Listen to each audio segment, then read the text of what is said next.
இந்த ஆடிக்கு நம்ம சென்னை சில்க்ஸ்ல up to 50% off combo offer, uniform sari collections எல்லாம் சேர்ந்து சேவிங்ஸும் பிளாஸ்ட், கலெக்ஷன்ஸும் பிளாஸ்ட். நம்ம தி சென்னை சில்க்ஸ். தமிழ்நாட்டுல எல்லாமே சேஞ்ச் ஆயிடுச்சு. உங்க நகையையும் சேஞ்ச் பண்ணுங்க. உங்க பழைய நகைக்கு கிராமுக்கு 150 ரூபாய் கூடுதலா வாங்கி புது நகை எடுத்துக்கோங்க. அதே கம்மி சேதாரம் தான் உங்க லலிதால மட்டும்தான்.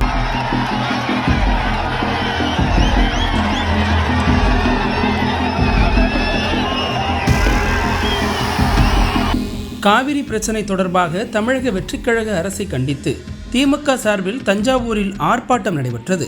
இந்த ஆர்ப்பாட்டத்தில் பங்கேற்று பேசிய தமிழக சட்டமன்ற எதிர்க்கட்சித் தலைவர் உதயநிதி ஸ்டாலின் முதல்வர் குறித்தும் நடிகை குறித்தும் பேசியதாக தாவேகாவினர் குற்றம் சாட்டினர்.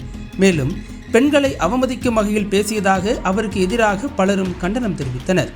இதைத் தொடர்ந்து புகாரின் பேரில் தஞ்சை கிழக்கு காவல் நிலையத்தில் உதயநிதி ஸ்டாலின் மீது 9 பிரிவுகளின் கீழ் வழக்கு பதிவு செய்யப்பட்டது.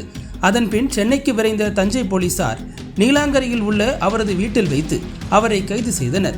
பின்னர் சாலை மார்க்கமாக சென்னையிலிருந்து உதயநிதி ஸ்டாலின் அழைத்து வரப்பட்டார். இந்த கைதை தொடர்ந்து தமிழகம் முழுவதும் திமுகவினர் வீதிகளில் இறங்கி தீவிர போராட்டத்தில் ஈடுபட்டனர். குறிப்பாக திமுக தொண்டர்கள் மற்றும் நிர்வாகிகள் பல்வேறு மாவட்டங்களில் முக்கிய சாலைகளை முற்றுகையிட்டு தாவேக அரசை கண்டித்து சாலை மறியல் போராட்டங்களில் ஈடுபட்டனர். இதனிடையே சாலை மார்க்கமாக வரும் வழியில் உதயநிதியை அடுத்தடுத்து வாகனங்களில் மாற்றி மாற்றி கொண்டு வந்ததாக குற்றம் சாட்டப்படுகிறது. மேலும் உணவோ சிறுநீர் கழிக்கவோ போலீசார் அனுமதி கொடுக்காமல் கடும் மன உளைச்சலுக்கு ஆளாக்கியதாக கூறப்படுகிறது. முதலில் உதயநிதி ஸ்டாலின் பெரம்பூர் அரியலூர் வழியாகத்தான் தஞ்சை வருவதாக இருந்த நிலையில் திடீரென வேறு வழித்தடத்தில் மாற்றி அழைத்து வரப்பட்டார். அதனால் தஞ்சை கிழக்கு காவல் நிலையத்தில் திமுகவினர் பெருமளவில் குவிந்ததால் அங்கு பதற்றம் நிலவியது. இதனால் விசாரணையிடம் மாற்றப்பட்டு தஞ்சை தெற்கு காவல் நிலையத்திற்கு கொண்டு செல்ல திட்டமிடப்பட்டது.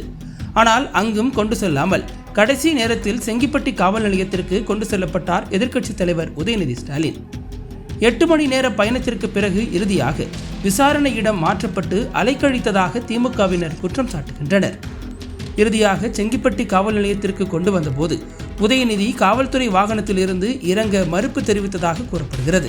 வழக்கு எந்த காவல் நிலையத்தில் பதிவு செய்யப்பட்டதோ அங்கே வைத்து என்னிடம் விசாரணை நடத்த வேண்டும், இப்படி வேறு வேறு இடங்களில் விசாரணை நடத்த வேண்டும் என்றால் என்னை சென்னையிலேயே வைத்து விசாரித்திருக்கலாமே என காவல்துறையிடம் கேள்வி எழுப்பியுள்ளார். பின்னர் போலீஸ் தரப்பில் பேச்சுவார்த்தை நடத்திய பிறகு செங்கிப்பட்டி காவல் நிலையத்திற்குள் சென்று விசாரணை நடத்தப்பட்டது. சுந்தரவதனம் முன்னிலையில் இந்த விசாரணை நடைபெற்றது. ஆனால் கொட்டும் மழையையும் பொருட்படுத்தாமல் திமுகவினர் போலீசாருடன் கடுமையான வாக்குவாதத்தில் ஈடுபட்டனர். சுமார் 1.5 மணி நேரமாக நடந்த விசாரணை முடிவடைந்த பிறகு உதயநிதி ஸ்டாலின் காவல் நிலையத்தை விட்டு வெளியே வந்தார். அவரை பார்த்ததும் தொண்டர்கள் உற்சாகமாகி கை காட்டினர்.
அனல் பறக்கும் செய்திகளை அப்டேட் செய்து கொள்ள நக்கீரன் களத்தை இப்பவே சப்ஸ்கிரைப் பண்ணுங்க.